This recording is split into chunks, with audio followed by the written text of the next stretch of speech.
Pawala na ang Sabangan Island. Oh, mamaya wala na yan. Yung isa dun, oh. Yun. Puno yun na malaki, kagaya nito, oh. Malaki. Diba?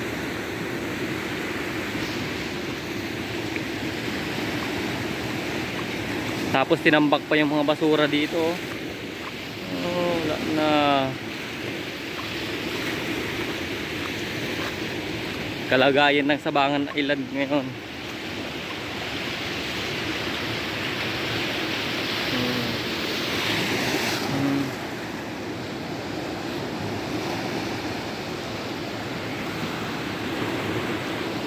Dumi.